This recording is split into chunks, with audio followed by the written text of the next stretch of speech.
scrolling again, aren't you? Looking for the next thing that's supposed to fix everything. The next habit. The next diet. The next trick that promises you more time, more life, more control.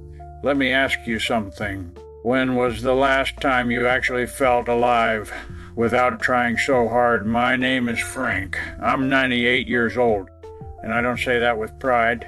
I say it with weight, because I've outlived every single person I grew up with. Every friend, every neighbor, every man who once stood shoulder to shoulder with me and said, "We've got time." Turns out we didn't. I sit here now on this old wooden porch every evening. Same chair I've had since Nixon was president. It creaks when I move, just like my bones do, and I watch the sun go down like it's trying to tell me something I ignored my whole life.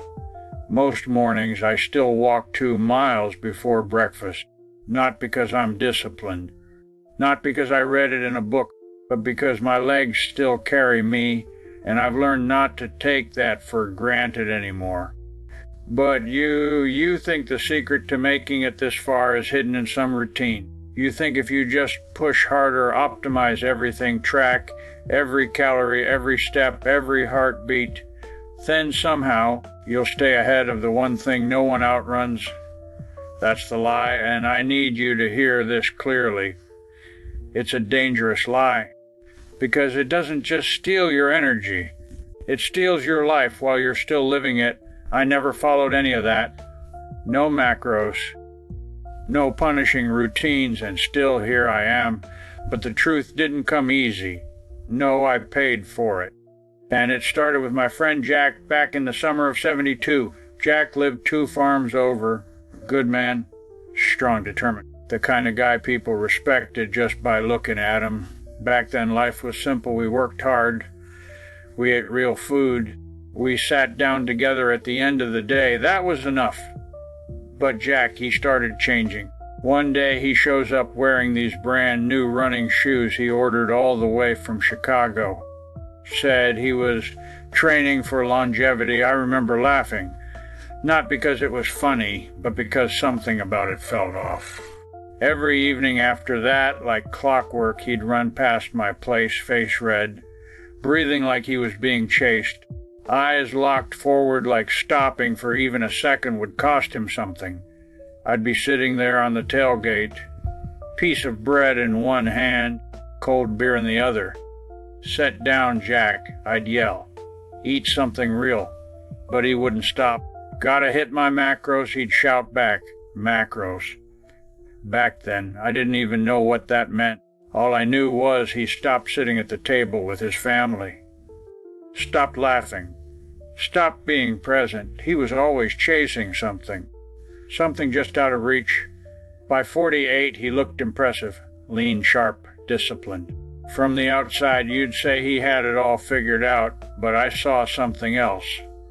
I saw a man who forgot how to live. Then one morning in October, cold air, quiet road, he collapsed right there in the gravel. Just like that. No warning. No second chance. I was the one who carried him home.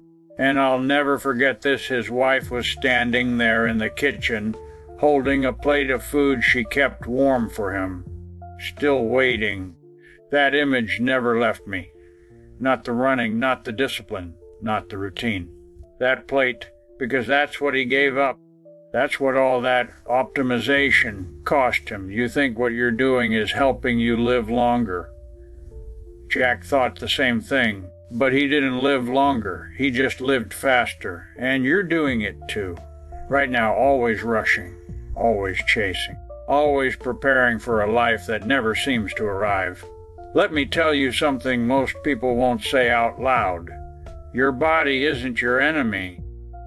It doesn't need to be punished into submission. It doesn't need to be hacked, controlled, optimized like a machine. It needs something much simpler. It needs rest when it's tired. It needs real hunger before it eats.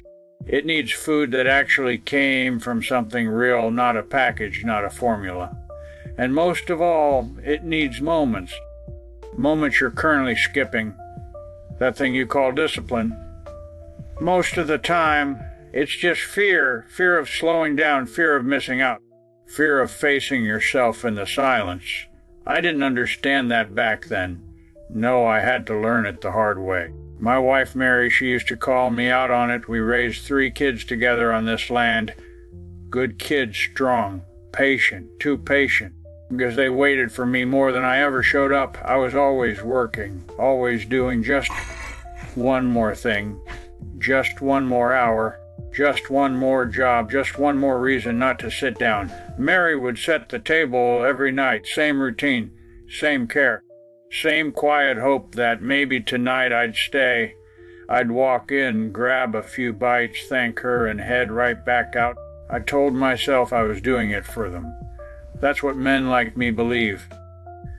But one night, she looked at me across that table, and she said something I didn't understand until it was too late.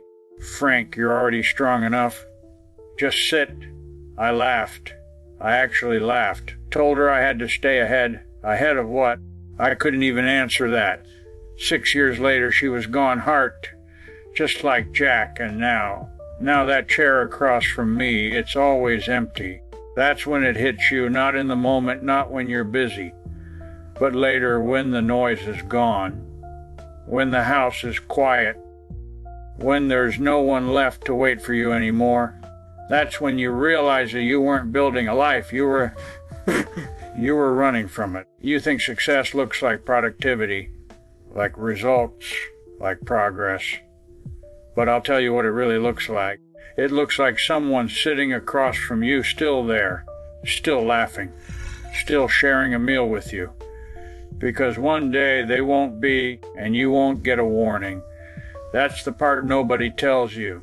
There is no perfect moment, no finish line, no point where everything slows down and gives you permission to live. You have to choose it now, not later, not when things settle, because they never do. So here's what I finally figured out after all the years, after all the mistakes, after all the empty chairs. It comes down to 3 things, simple, almost stupidly simple. But that's why people ignore them. Eat when you're truly hungry, not bored. Not emotional, not because the clock says so hungry. Rest the moment your body asks for it, not when you've earned it. Not when everything is done, because everything is never done. And the last one, never eat alone if you don't have to.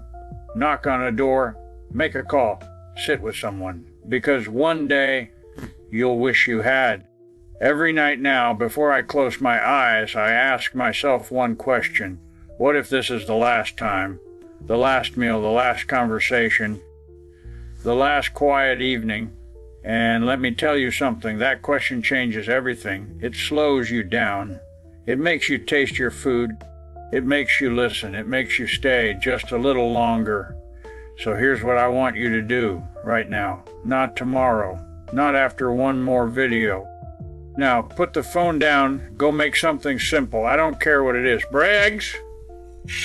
Something real. Sit down. No distractions. No noise. And eat it like it matters. 'Cause it does. And if there's someone in your life you haven't called in a while, call them. Not to impress, not to update, just to share a moment. That's it. You don't need more time. You need to stop wasting the time you already have. I'm 98 years old. I've seen what happens when people chase life instead of living it. And if there's one thing I know for sure, the secret was never in how fast you moved. It was in how often you stopped. So I'll leave you with this. What are you still rushing through that you might never get to experience again?